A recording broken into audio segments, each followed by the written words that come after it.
Bueno, bendiciones, mis hermanos. Buenos días para todos este domingo. Espero que este domingo sea un día maravilloso para que hoy glorifiques, exaltes el nombre de nuestro amado Señor Jesucristo. Espero que este día Dios se manifieste con milagros, señales, maravillas, prodigios para tu vida, para tu familia. Bueno, hermanos, un saludo muy especial a todos aquellos que nos están viendo en estos momentos desde Chile, nos están viendo desde Estados Unidos, aquí en Colombia, los líderes de la iglesia ICAP Oriente, la membresía. Un abrazo fuerte desde aquí, de mi hogar. Los bendigo en el nombre de Jesús y espero que esté ahí conectado, que esté ahí a expectativa de lo que hemos venido enseñando, que es el libro de Revelación, el libro de Apocalipsis. Vamos a empezar, ya terminamos nosotros con el estudio de las 7 iglesias, las cartas que escribió Jesucristo a las 7 iglesias. Entonces hemos entendido el periodo que estamos viviendo, es el periodo de la Odisea, ya hablamos de eso. Pero hoy vamos a entrar a entender un poco más, de manera más profunda, lo que va a acontecer en el libro de Revelaciones desde el capítulo 4, es lo que vamos a estudiar hoy. Entonces yo quiero que usted allí abra su Biblia y busque el libro de Apocalipsis capítulo 4 versículo 1, libro de Apocalipsis capítulo 4 versículo 1. Dice la palabra de Dios en el nombre del Padre, del Hijo y del Espíritu Santo. Dice: después de esto miré, y aquí una puerta abierta en el cielo, y la primera voz que oí, como de trompeta, hablando conmigo, dijo: sube acá, y yo te mostraré las cosas que sucederán después de estas. Oiga bien, después de estas. Vamos a orar y que el Espíritu Santo de Dios nos guíe, nos direccione en esta mañana. Padre, en el nombre de Jesús te damos gracias, Dios, por tu presencia. Gracias, Dios, por tu infinita misericordia en este día nuevo que nos regalas, que estamos estrenando misericordia. Te pedimos, Espíritu Santo de Dios, que nos hables, que abras nuestro entendimiento, Señor, que nos guíes, Señor, para entender tu palabra, Señor, y comprender el tiempo que estamos viviendo, Señor, y el tiempo que está por venir, Padre amado mío. Espíritu Santo de Dios, direcciónanos hoy, quita de nosotros toda ceguera espiritual y haznos entender tu palabra. Ilumínanos en esta hora, Señor, tanto a los jóvenes, a los ancianos y a cada persona que esté ahí al frente, Señor, viendo esta predicación en esta mañana, Señor. Bendice a tu pueblo, a tu iglesia, Dios, y ayúdanos a estar firmes, a no retroceder, sino cada día avanzar, Señor, para cumplir tu plan y tu propósito, Dios. En el nombre de Jesús, amén y amén. Cuando nosotros estudiamos el libro de Revelaciones, no es para tener miedo, hermanos, no es para tener miedo o preocuparnos. Antes, al contrario, el libro de Revelaciones nos está mostrando el tiempo que vivimos, el tiempo que viene y lo que le espera a la iglesia de Cristo, a la iglesia de Cristo, a los que caminamos en obediencia con el Señor, a los que cada día queremos agradar al Padre. Entonces, para este tipo de personas, este tipo de creyentes, pues no puede haber en nosotros intranquilidad. Tiene que haber esa paz que sobrepasa todo entendimiento, porque nuestro propósito es agradar, glorificar al Señor y agradarle en todas las cosas. Entonces, si hacemos lo que el Señor nos dice, pues simplemente, hermanos, pues lo que vamos a vivir de aquí en adelante no es comparado, no se compara con lo que vivimos en este mundo. Por eso es que el Señor muchas veces nos habló y nos dijo claramente que nuestra ciudadanía no está aquí en la tierra. Usted no puede pretender amañarse en un lugar, hermano, como el mundo. Hay cosas muy buenas, sí. Hay lugares hermosos, maravillosos, sí, claro que sí. Pero eso no se compara, hermano, con el paraíso. No se compara con el lugar que Dios tiene preparado para nosotros allá en el cielo. Jesucristo lo dijo: es necesario que yo me vaya porque voy a prepararles, ¿qué? Una morada. O sea, el Señor se fue hace más de 2000 años a prepararnos morada a nosotros, hermano. Entonces, eso no se puede comparar a este mundo. Así que, hermanos, no se apegue tanto a algo que está por desaparecer. Cielo y tierra pasarán, dice la palabra. Porque si pasa el cielo y la tierra es porque viene algo mucho, mucho mejor que el cielo y la tierra.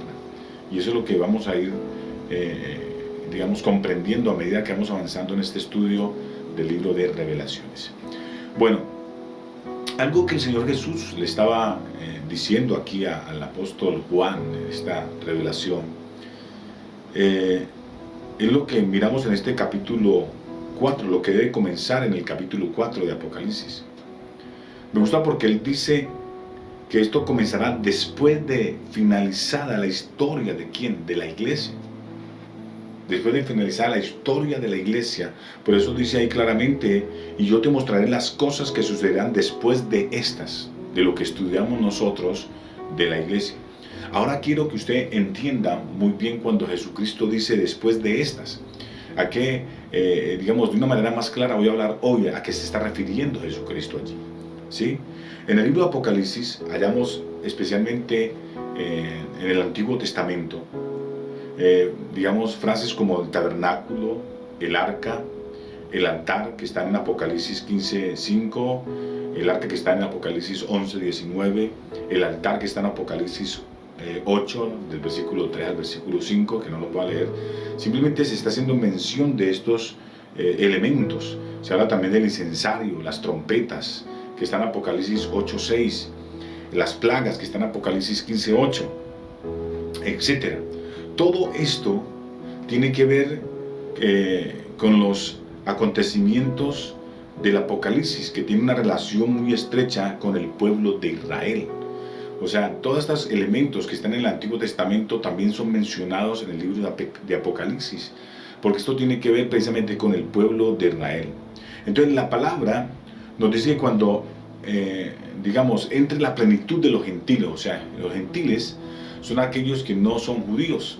Los gentiles son aquellos que inicialmente no fueron constituidos como el pueblo de Dios, pero después Dios, en su infinita misericordia, y es lo que voy a explicar ahora, nos hace parte de su pueblo, y somos hoy en día los gentiles el pueblo de Dios. Ahora va a entender un poco mejor esto, ¿ok? Entonces la palabra nos dice que cuando entre la plenitud de los gentiles, entonces todo Israel será salvo. Vamos un momentico por favor al libro de Romanos, capítulo 11, versículo 25. Libro de Romanos, capítulo 11, versículo 25. Dice: porque no quiero, hermanos, que ignoréis este misterio, para que no seáis arrogantes en cuanto a vosotros mismos, que ha acontecido a Israel endurecimiento en parte, hasta que haya entrado la plenitud de los gentiles. Y luego todo Israel será, ¿qué? Salvo. Mire lo que dice la palabra, como está escrito: vendrá de Sión el libertador, que apartará de Jacob la impiedad. Entonces, el remanente de Israel es el que permanecerá hasta ese tiempo, ¿sí? O sea, lo que está diciendo la palabra es que cuando entre la plenitud de los gentiles, o sea, nosotros, la iglesia, cuando la iglesia sea arrebatada, los gentiles somos nosotros. Entrar a ser parte del pueblo de Dios son los gentiles, o sea, nosotros. Cuando la plenitud, o sea, cuando la cantidad de gente que Dios sabe, Él sabe cuál gente se va a salvar, cuáles han aceptado a Dios de verdad, no de labios para afuera, sino de verdad, han tenido un arrepentimiento y una conversión. Entonces, cuando esta plenitud de todos estos hombres y estas mujeres entren a ser parte del pueblo de Dios, es allí cuando va a venir la salvación al pueblo de Israel. ¿Ok? Entonces, a medida que voy explicando esto, van entendiendo muy bien lo que les quiero decir. Entonces, los tiempos de Apocalipsis serán aquellos cuando Dios comenzará a injertar los gajos naturales al árbol del olivo. Recuerde que una de las cosas que Jesucristo nos dijo, que Él era, ¿qué? Él es la vid verdadera y nosotros somos el pámpano, y nosotros fuimos injertados en esa vid que es Cristo, y fuimos constituidos como pueblo de Dios. Pero aquí está hablando que el pueblo judío, como ellos fueron, digamos, desgajados, ellos fueron desgajados, y ahora voy a explicar por qué fueron desgajados, en qué momento fueron desgajados de ese árbol, y entonces prácticamente fueron tratados como los gentiles, como lo eran los gentiles anteriormente, o lo son hoy en día, ¿cierto? Los que no hacen parte del pueblo de Dios. Entonces, sucede algo. Vaya un momentico a Romanos 11:23. Romanos capítulo 11, 23. Ahí nos habla claramente de este punto. Dice: aún ellos, si no permanecieran en incredulidad, serán injertados, si no permanecieren en incredulidad, serán injertados, pues poderoso es Dios para volverlos a injertar. Están hablando de los judíos. O sea, si ellos no permanecieran en incredulidad, o sea, ellos fueron desgajados de ser parte del pueblo de Dios. Dios prácticamente los hizo a un lado en ese sentido, porque ellos rechazaron a Jesús. Y en el momento en que ellos rechazaron a Jesús como Señor y Salvador de sus vidas, ellos fueron desgajados de ese árbol. Y entonces ahí fue donde se injertó a los gentiles, aquellos que han aceptado a Jesucristo como su Señor y como su Salvador. Sigamos leyendo. Romanos 11:24 dice: porque si tú fuiste cortado del que por naturaleza es olivo silvestre, o sea, nosotros, el olivo silvestre es una planta salvaje, ¿sí? Entonces, y contra naturaleza fuiste injertado en el buen olivo, o sea, en Cristo. Cuanto más estos, que son las ramas naturales, serán injertados en su propio olivo. O sea que lo que está diciendo aquí la palabra, y esta palabra se la revela Dios, al apóstol Pablo está hablando de que los judíos en un futuro iban a ser injertados, porque ellos han sido por naturaleza el pueblo de Dios, sino que por este pequeño detalle, al ver rechazado a Jesucristo, fueron desgajados de ese árbol, pero van a ser injertados nuevamente. Y por eso el libro de Apocalipsis nos habla mucho, oiga bien, porque el libro de Apocalipsis tiene que ver precisamente con el pueblo de Israel, con el pueblo de Israel, ¿sí? Entonces, en estos tiempos del Apocalipsis, esos tiempos que habla la Biblia, en el cual el pueblo de Israel va a ser injertado otra vez, va a ser reconocido como pueblo de Dios, siempre y cuando ellos no permanezcan en incredulidad. O sea, ellos tienen que aceptar a Jesucristo como su Señor y Salvador. Entonces ahí cuando van a ser injertados otra vez como pueblo de Dios. Usted no mira que desde el momento de Cristo, cuando ellos rechazaron a Jesús, el pueblo judío nunca se ha proclamado como pueblo de Dios de aquí para allá, de este momento hasta el día de hoy. Y el Señor, ¿qué hizo? El Señor los esparció por todo el mundo, fueron echados de su tierra, esparcidos por todo el mundo, y hasta la gente no los mira de la mejor manera, precisamente porque ese fue el castigo por haber rechazado al Hijo de Dios. Entonces, estos tiempos de Apocalipsis serán de prueba. En Apocalipsis 3:10 lo dice claramente: por cuanto has guardado la palabra de mi paciencia, yo también te guardaré la hora de la prueba. O sea, el Señor Jesús nos está diciendo que en el tiempo cuando estaba escribiendo estas cartas a la iglesia de Cristo, le está diciendo que permanecieran fiel, que fueran vencedores, porque el propósito del Señor es librar su iglesia de esa hora de prueba, Pero yo tengo que predicarle esto. Hay mucha gente que no le gusta, pero yo tengo que predicarle esto porque, hermano, déjeme decirle, viene un tiempo de prueba, vienen horas de prueba, y Dios no quiere que usted como cristiano, hermano, vaya a vivir esos tiempos. Dios no quiere que usted vaya a vivir esos tiempos. Por eso el Señor nos advierte y nos ha venido advirtiendo durante siglos en los periodos de las 7 iglesias que hemos estudiado ya, de que el Señor nos dice: si tú vencieres, tengo esto contra ti. El Señor nos muestra la debilidad de cada época de la iglesia de Cristo, y nos muestra la debilidad de la iglesia de la Odisea, que es la presente, en la cual usted y yo tenemos que cambiar ciertas cosas, fortalecernos, porque la iglesia presente es tibia, y nosotros tenemos que avivarnos. ¿Cómo nos avivamos? Con la palabra, con la oración, con el ayuno, hermanos, con voluntariamente renunciar a todo aquello que no glorifique a Dios. Es ahí donde nosotros tenemos que poner mucho cuidado, porque nosotros estamos viviendo, hermano, y ahora lo va a entender muy bien, un tiempo importante y crucial dentro del cristianismo, hermanos, ¿sí? Entonces vamos a ir estudiando esto, que esto es, me gusta porque es bastante,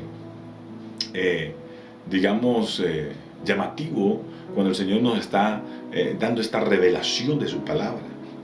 Entonces el Señor dice la hora de la prueba, porque Dios quería librar a su iglesia, y Él quiere librar a su iglesia. Jesucristo lo quiere hacer. Entonces Jesús advierte a los creyentes, previniendo de aquellos tiempos, y Él lo hace en el libro de Lucas. Vaya al libro de Lucas, capítulo 21, versículo 34. El libro de Lucas, capítulo 21, versículo 34. Mirad también por vosotros mismos. Mirad, o sea, yo tengo que preocuparme por mi alma. Y el Señor Jesucristo lo estaba diciendo allí, lo estaba hablando a los judíos de ese tiempo, a los gentiles de ese tiempo, y nos habla a nosotros hoy. Él nos dice, mirad también por vosotros mismos, que vuestros corazones no se carguen de glotonería y embriaguez, y de los afanes de esta vida. ¿Cómo estamos viviendo hoy en día? En glotonería. Estamos viviendo en embriaguez. Con esta pandemia, hermano, la gente no hace sino mirar cómo toma trago, cómo baila, cómo parrandea. De glotonería la gente no sabe, hermano, cómo ir a comprar cuando hay promociones, que no le importa su vida. Así estamos viviendo, y en los afanes de esta vida la gente anda corriendo de un lado y para otro. Eso es como que hubiera sido una radiografía de Cristo aquí cuando nos está advirtiendo de eso. Y mire lo que dice la otra parte: y venga de repente sobre vosotros aquel día. Venga de repente sobre vosotros aquel día, hermano. ¿Y cuál es aquel día? Pues la hora de la prueba, hermano.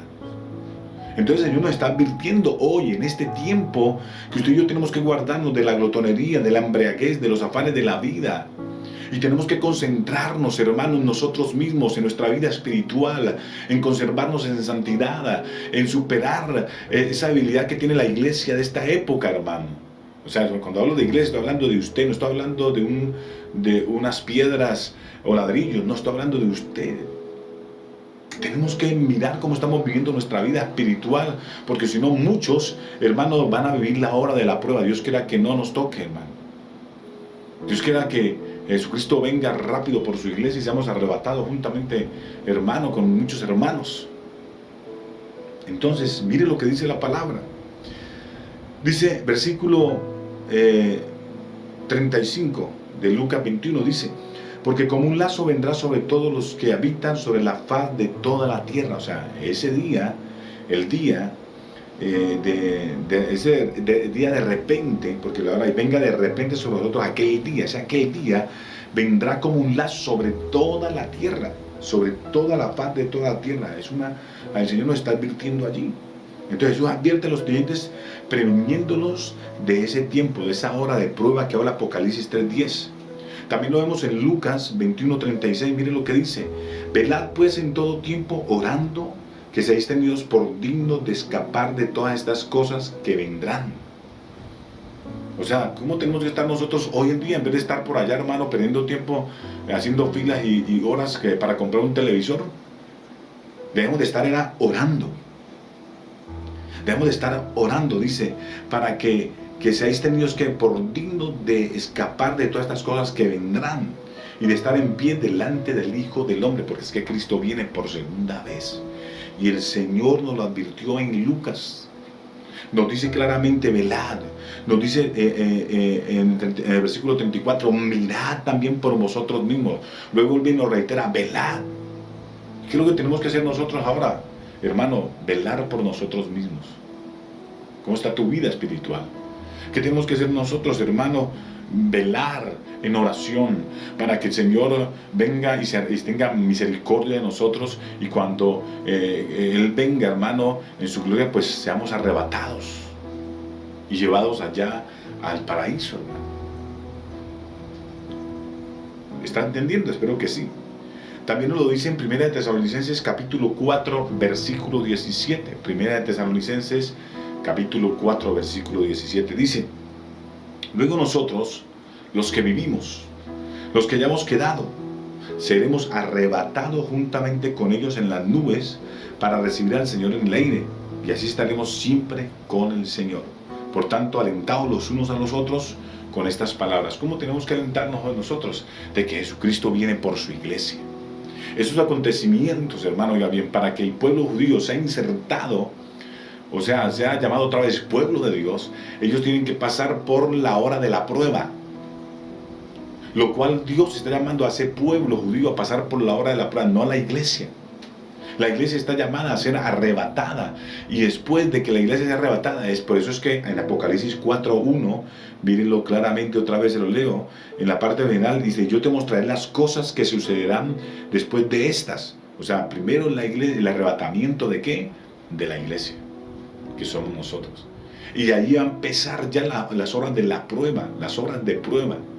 Va a empezar la manifestación de aquel día que Jesucristo reveló, hermano, y nos dijo, y hasta la saciedad nos advirtió Y muchos hemos dejado pasar esa palabra por alto y hacemos de un evangelio liviano, un evangelio folclórico. No, hermanos. La palabra de Dios hay que tomarla con la seriedad del caso, porque esto se trata de vida o de muerte. Entienda esto en el nombre de Jesús. Comprenda lo que el Espíritu Santo hoy le está diciendo. De manera que los verdaderos acontecimientos empezarán cuando sea arrebatada, ¿qué? La iglesia. Después del cautiverio de Babilonia, el Señor señaló para su pueblo una semana. Eso está en el libro de Daniel. Vamos a estudiarlo un poquito porque tenemos que ir a esa parte histórica, al Antiguo Testamento, para entender un poco lo que el Señor nos habla en el libro de Apocalipsis. Vaya al libro de Daniel, capítulo 9, versículo 24. Cuando el pueblo de Israel es llevado a Babilonia, cautivo, en la época de Daniel. Entonces Dios le da una revelación a Daniel. Daniel 9:24 dice: 70 semanas están determinadas sobre tu pueblo y sobre tu santa ciudad, para terminar la prevaricación y poner fin al pecado y expiar la iniquidad, para traer la justicia perdurable y sellar la visión y la profecía y ungir al santo de los santos. O sea, 490 años es toda esta profecía, la cual se cumplió en Cristo, pero no con respecto al pueblo hebreo.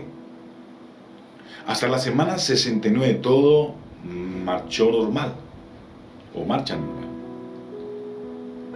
Este es hasta la muerte de ¿quién? De Cristo. Hasta ahí todo marchaba normal. Después de la semana 69, cuando el pueblo judío rechazó a Cristo, su historia de pueblo de Dios fue rota. Ahí donde se rompió esa historia del pueblo judío como el pueblo de Dios. Se abandonó al mismo nivel de los gentiles, o sea, el pueblo hebreo.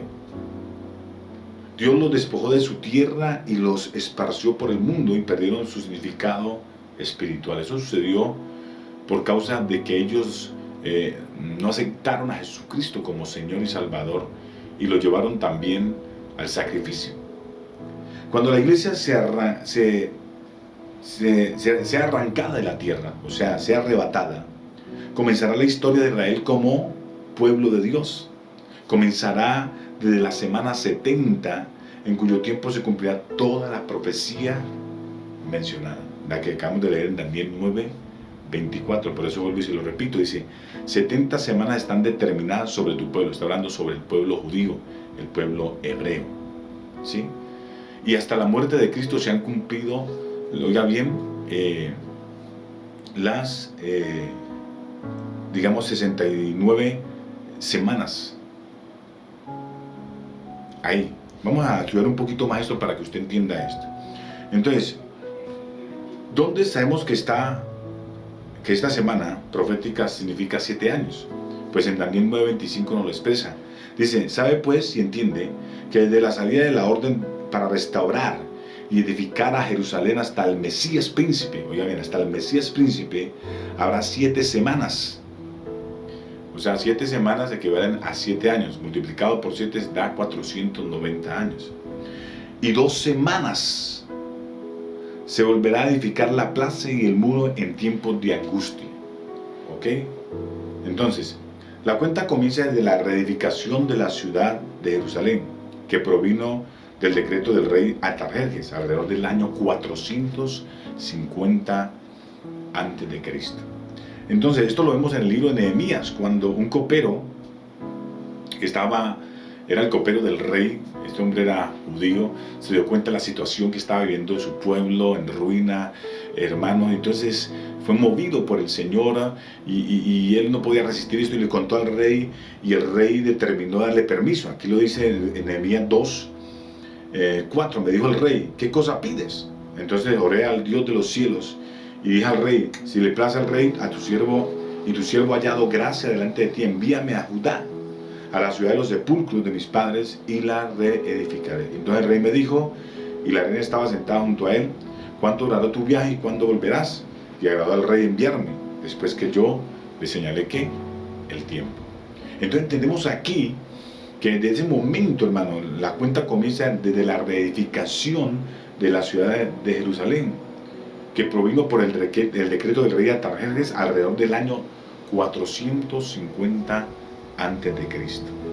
Partiendo de la base que una semana significa 7 años, entonces 69 semanas nos darán un total de 483 años.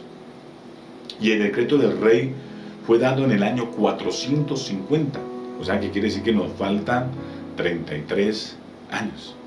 Entonces, mirando esta profecía, 69 semanas alcanzan no la venida de Cristo, sino a la muerte de Cristo. Él murió a los 33 años y pedacito.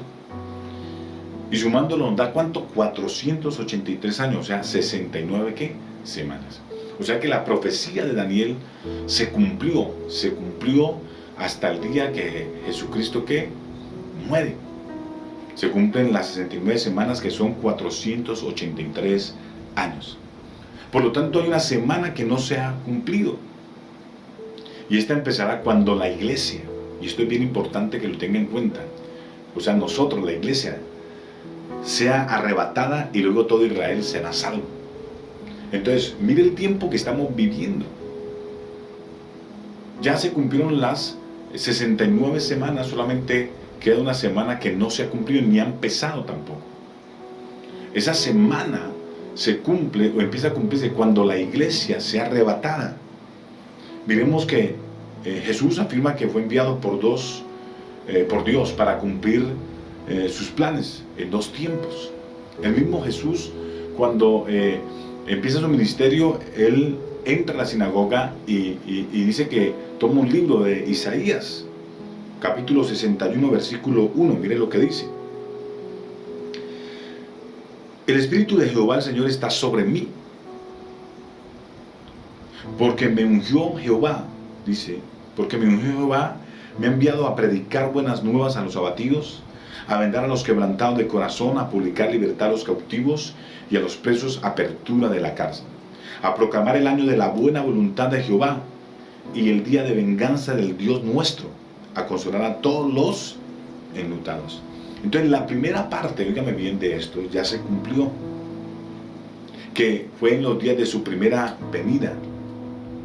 La segunda parte es la que está por cumplirse cuando él dice, y el día de venganza del Dios nuestro. Es más, cuando encontramos nosotros en el Nuevo Testamento, cuando Lucas habla de eso, él no menciona la segunda parte, pero aquí en Isaías el profeta sí la menciona. Él no menciona la segunda porque él venía a cumplir la primera parte, que era que sanar a los enfermos, dar libertad a los cautivos, declarar el año agradable del Señor, levantar muertos. Bueno, eso lo hizo el Señor, a salvar, a perdonar a los pecados, en fin. Pero esa es la primera parte. Jesucristo viene a la segunda parte, y la segunda parte lo dice claramente cuando dice en el versículo 2, en la parte B, dice, y el día de venganza del Dios nuestro. El día de venganza, el Señor viene, hermano, porque el Señor siempre lo ha dicho, mía es la venganza y yo daré ¿qué? El pago. Entonces cada cual va a ser juzgado conforme a sus obras. El pueblo judío va a ser juzgado conforme a sus obras. Cada ser humano, desde la época de Adán, hermano, hasta nuestros días o hasta ese día, va a ser juzgado por sus obras. ¿Ok? También lo declara la segunda carta a los Tesalonicenses, capítulo 1, versículo 7. Dice, y a vosotros que sois atribulados, daros reposo con nosotros, cuando se manifieste el Señor Jesús desde el cielo, con los ángeles de su poder, en llama de fuego para dar retribución a los que no conocieron a Dios, ni obedecen el Evangelio de nuestro Señor Jesucristo, los cuales sufrirán pena de eterna perdición, excluidos de la presencia del Señor y de la gloria de su poder, cuando vengan aquel día para ser glorificado en sus santos y ser admirado en todos los que creyeron, por cuanto nuestro testimonio ha sido creído entre vosotros. Entonces aquí el libro de Tesalonicenses, la segunda carta a los Tesalonicenses, nos habla precisamente de esta segunda parte, que el Señor viene allí precisamente que es a juzgar, a condenar, a darle el castigo a aquellos, hermanos, que toda la vida creyeron que el Evangelio era una mentira, que nunca aceptaron a Jesucristo, que vivieron haciendo siempre maldades, sirviéndole al diablo de una manera o de otra. Entonces ahí es donde vendrá el crujir de dientes que tanto Jesucristo advirtió. Por eso el Señor nos dice claramente y nos dice ahora porque todavía estamos a tiempo, hermano, de arrepentirnos, de caminar rectamente delante de Dios, porque el Señor nos dice que Él quiere librarnos de ese día, de esas horas de prueba, de aquel día. Él quiere librarnos, pero para eso tenemos que estar nosotros velando, estar orando para que Dios nos tenga por dignos, hermano, y podamos ser arrebatados como la iglesia de Cristo que somos. ¿Ok? Entonces, hemos entendido hoy precisamente lo que va a empezar a suceder en el libro de Apocalipsis, capítulo 4. Entonces, dejemos hasta ahí por hoy.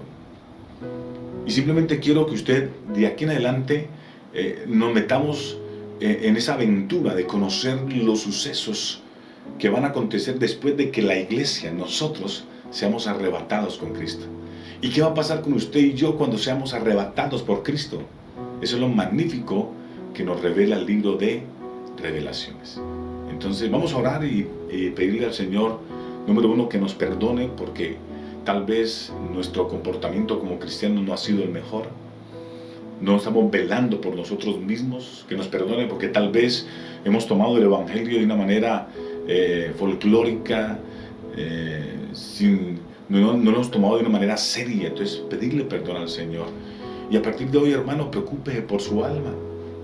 La salvación es individual. Preocúpese usted, hermano, por cada día orar para que Dios lo tenga por digno y podamos ser arrebatados juntamente con Cristo y ser llevados al lugar que Dios tiene para nosotros, un lugar glorioso, maravilloso, que después estaremos hablando. Bueno, Padre, gracias por tu palabra, Señor, en esta mañana. Te pedimos, Dios, que nos guíes, que nos perdones por nuestra dureza de corazón. Perdónanos, Señor, por nuestra tibieza espiritual. Perdónanos, Dios de la gloria. Hoy hemos entendido, Señor, el tiempo crucial que estamos viviendo como iglesia de Cristo. Que en cualquier momento, Señor, puede ser ahora mismo, en varios segundos, Señor, tú puedes venir por la iglesia. Te pedimos que nos perdones, Señor, y que nos ayudes a caminar en obediencia, Señor, con temor y temblor, Señor, sabiendo que tú puedes venir en un abrir y cerrar de ojos por nosotros, Señor. No queremos quedarnos, Señor, para vivir esas horas de prueba. No queremos quedarnos para vivir ese día donde tú vas a tomar venganza, Señor. Padre amado mío, de aquellos que no te aceptaron, para dar retribución a los que no conocieron a Dios, para dar retribución a aquellos que no obedecieron el Evangelio de nuestro Señor Jesucristo, los cuales van a sufrir pena de eterna perdición. No queremos ser parte de estas personas. Queremos, Señor, que nos fortalezcas. Queremos, Señor, también que nos uses para que muchas personas se arrepientan y se conviertan de sus malos caminos, Señor, y que terminen agradarte, Señor, en sus vidas, en su manera de actuar. Señor, que el nombre de cristianos se evidencie en el fruto de cada uno de nosotros. Ayúdanos, Señor. Ayúdanos, Padre amado mío. Perdónanos y te pedimos, Espíritu Santo de Dios, que nos hable, nos guíes y nos ayudes a vencer el mundo, la carne, las tinieblas, las tentaciones y a ser esos embajadores tuyos que has colocado aquí para que tu nombre sea exaltado. Ayúdanos, Dios, en el nombre de Jesús. Amén y amén. Bueno, amados, ahora vamos a orar por los diezmos, por las ofrendas. Recordemos lo que la palabra nos dice claramente en Malaquías 3:10: traer los diezmos al alfolí para que haya alimento, ¿qué? En mi casa. Y dice la palabra de Dios: probadme ahora en esto, si no os abriré la ventana de los cielos y derramaré bendición hasta que sobre y abunde, y reprenderé por vosotros al devorador. Así que levanta ese diezmo, esa ofrenda, vamos a orar y a presentar esa economía tuya en la mano de Dios. Padre, en el nombre de Jesús, te doy gracias en esta mañana, Señor. Gracias, Dios de la gloria, porque lo recibió de tu mano. Tu pueblo hoy viene a traerte tus diezmos, tus ofrendas, Señor. Sabemos, Padre, que es el mecanismo para que tu iglesia en este tiempo, Señor, se mantenga, para que tu familia pastoral también pueda ser sostenida, Dios amado Rey. Te pido, Señor, que reprendas al devorador y que abra la ventana de los cielos y derrames sobre cada hombre, cada mujer, bendición hasta que sobre y abunde. Reprendemos todo espíritu de avaricia de aquellos que todavía están peleando con sus bolsillos para diezmar y ofrendar. Reprendemos todo espíritu de avaricia y declaramos que tú colocas en un espíritu de liberalidad para dar, Señor. Padre, ellos hoy lo dan con alegría, con gozo, de lo recibido de tu mano, Señor amado Dios. Gracias, Dios. Declaro que tú levantas un pueblo próspero, bendecido, y que puertas de bendición se abren, Señor, para aquellos, Señor, que creen este principio, y también puertas de bendición se abren para aquellos que quieren hacerlo, quieren dar, pero no tienen, Señor. Padre, te pido que abras esas puertas de bendición, de empleo, de negocios. Glorifícate en la economía de tu iglesia, Dios. Padre, declaramos que tú levantas una iglesia próspera, bendecida para la gloria de tu nombre, Señor. En el nombre de Jesús. Amén, amén y amén. Bueno, amados, ahí en pantalla aparece el número de cuenta para que por favor haga la consignación si usted no puede ir a la iglesia. Yo estoy yendo digamos los martes, en horas de la tarde estaré en la iglesia. Alguno, si de pronto va a ir, me escribe, yo con mucho gusto estaré allí el martes, 5 de la tarde, para que usted, si va a llevar su diezmos, ofrendas, lo pueda llevar y bueno, y orar también allí por él, y cualquier petición que usted tenga estaremos orando, ¿ok?